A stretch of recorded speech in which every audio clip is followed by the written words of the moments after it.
Hello दोस्तों, तो ये कंफ्यूजन आप में से बहुत सारे लोगों के साथ होता होगा जब भी आप कोई सा भी हेडफोन परचेज करने जाते होंगे। तो जैसे ही आप अमेजोन या फिर फ्लिपकार्ट पे सर्च करते होंगे हेडफोन, तो आपको वहाँ पे बहुत ही अलग अलग तरह का हेडफोन देखने को मिलता होगा। लेकिन बहुत सारे लोग एक टॉपिक में बहुत ज्यादा कंफ्यूज हो जाते हैं कि 35mm वाला जो ड्राइवर आता है वो हेडफोन परचेज करें, या फिर जो हेडफोन 40mm ड्राइवर के साथ आता है वो हेडफोन को परचेज किया जाए, या फिर जो हेडफोन 50mm ड्राइवर के साथ आता है वो हेडफोन को परचेज किया जाए। और बहुत सारे लोग इसमें भी कंफ्यूज हो जाते हैं कि ऑन ईयर हेडफोन परचेज किया जाए या फिर ओवर ईयर हेडफोन परचेज किया जाए। और बहुत सारे लोग इसमें भी कंफ्यूज हो जाते हैं कि ब्लूटूथ वाला हेडफोन परचेज किया जाए या फिर वायर्ड हेडफोन परचेज किया जाए। तो अगर आपको भी इन सारे टॉपिक में से किसी में भी कोई सा भी कंफ्यूजन होता होगा, तो अगर आप इस वीडियो को लास्ट तक देख लेंगे तो आपका सारा का सारा कंफ्यूजन क्लियर हो जाएगा।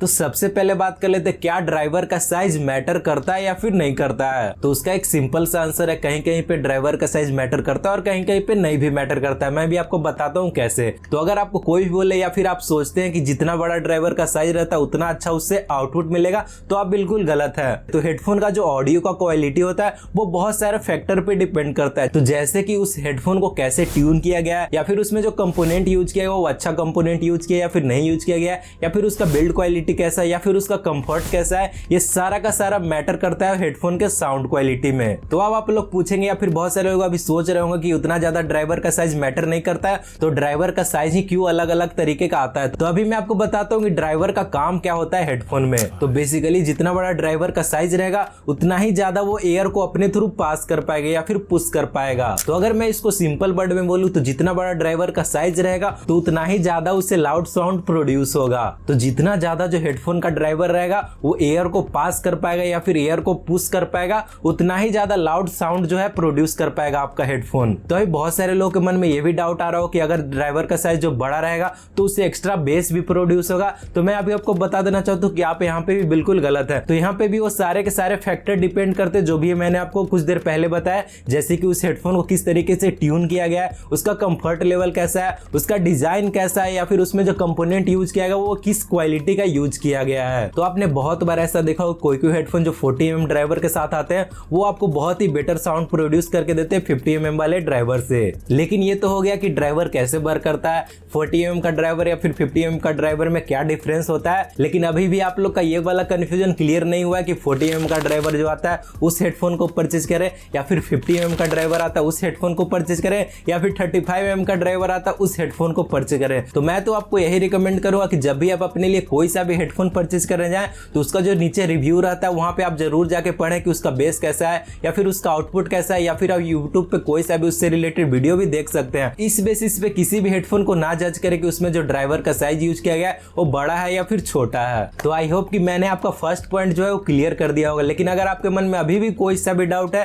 तो आप नीचे कमेंट करके मेरे से पूछ सकते हैं। तो अब चलते सेकंड पॉइंट की तरफ, आपको ऑन ईयर हेडफोन परचेज करना चाहिए या फिर ओवर ईयर हेडफोन परचेज करना चाहिए। तो दोनों जो हेडफोन है उसका अपना अपना कुछ कुछ एडवांटेज भी है और कुछ कुछ डिसएडवांटेज भी है। मैं भी आपको बताता हूँ कैसे। तो अगर आप एक ऑन ईयर हेडफोन परचेज करेंगे तो उसका जो साइज रहेगा वो आपको बहुत ही ज्यादा कॉम्पैक्ट साइज वहां पे आपको देखने को मिल जाएगा, लेकिन उसमें आपको कुछ डिसएडवांटेज भी देखने को मिल जाएगा। अगर आप मेरे तरह ग्लास यूज करते हैं तो जब भी आप उसको बहुत देर तक यूज करेंगे तो आपका जो कान के पास रहेगा जहां पे आप चश्मा लगाते तो वहां बहुत देर के बाद पेन स्टार्ट होने लगेगा। और ऑन ईयर हेडफोन में आपको उतना अच्छा नॉइज कैंसिलेशन देखने को नहीं मिलेगा। तो अब बात कर लेते हैं ओवर ईयर हेडफोन का। तो इसका जो साइज रहेगा वो आपको थोड़ा सा बल्कि साइज देखने को मिल जाएगा। तो आप इसमें अपने चॉइस के अकॉर्डिंग एडजस्ट कर सकते हैं। अगर आपको कॉम्पैक्ट साइज चाहिए तो आप ऑन ईयर हेडफोन की तरफ जा सकते हैं, लेकिन अगर आप बल्कि साइज को एडजस्ट कर सकते हैं तो मैं तो आपको यही रिकमेंड करूंगा कि आप ओवर ईयर हेडफोन की तरफ जाएं। तो जब भी आप इस हेडफोन को लॉन्ग टाइम के लिए यूज करेंगे तो आपको कोई सा भी यहाँ पे पेन देखने को नहीं मिलेगा। तो ये जो ओवर ईयर हेडफोन होते हैं उसमें आपको कुछ हद तक नॉइज कैंसिलेशन देखने को मिल जाएगा।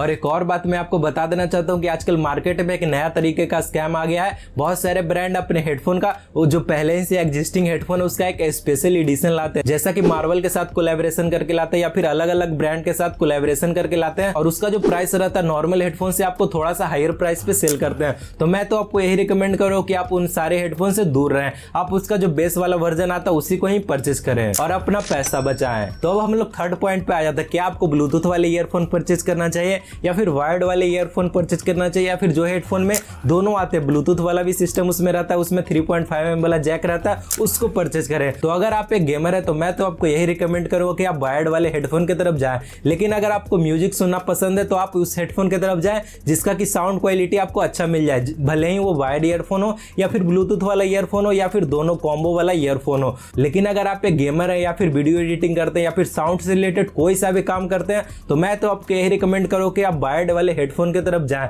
ब्लूटूथ वाले हेडफोन की तरफ भी ना जाएं, ना ही आप कॉम्बो वाले हेडफोन की तरफ जाएं। तो अब फाइनल बात कर लेते हैं कि आपको कौन सा हेडफोन परचेज करना चाहिए। तो अगर आप गेमिंग करते हैं या फिर आप वीडियो एडिटिंग करते हैं या फिर आप साउंड से रिलेटेड कोई सा भी काम करते हैं तो आप आंख बंद करके वायर्ड हेडफोन की तरफ जाए, आप अच्छे वाले वायर्ड हेडफोन की तरफ जा सकते हैं। लेकिन अगर आपको म्यूजिक सुनना अच्छा लगता है या फिर मूवीज देखना अच्छा लगता है तो आप ब्लूटूथ वाले हेडफोन की तरफ जा सकते हैं, या फिर जिस हेडफोन से आपको बेटर आउटपुट देखने को मिले आप उस हेडफोन की तरफ जा सकते हैं। और बहुत सारे लोग ये भी पूछेंगे कि जो ड्राइवर का साइज रहता है उसको क्या करें। तो मैंने तो आपको पहले ही बता दिया कि जब भी आप हेडफोन परचेज करें तो आप डिस्क्रिप्शन बॉक्स में या फिर जो उसका रिव्यू वाला सिस्टम रहता है सारे के सारे आपको एप्लीकेशन पे देखने को मिल जाएगा, फ्लिपकार्ट पे भी और अमेजन पे भी। नीचे में रिव्यू सेक्शन पे आप जाके चेक कर सकते हैं कि उसका साउंड क्वालिटी कैसा है या फिर उसके रिलेटेड कोई सा वीडियो आप यूट्यूब पे देख सकते हैं। तो अगर आपके मन में अभी भी कोई सा भी डाउट है कि कौन सा हेडफोन परचेज करें या फिर कौन सा हेडफोन ना परचेज करें, डिस्क्रिप्शन बॉक्स में 2-3 हेडफोन का लिंक दे दूंगा, आप जाके वो हेडफोन परचेज कर सकते हैं। तो अगर आपको अभी भी इन तीनों टॉपिक से रिलेटेड कोई सा भी डाउट है तो आप नीचे कमेंट करके मेरे से पूछ सकते हैं।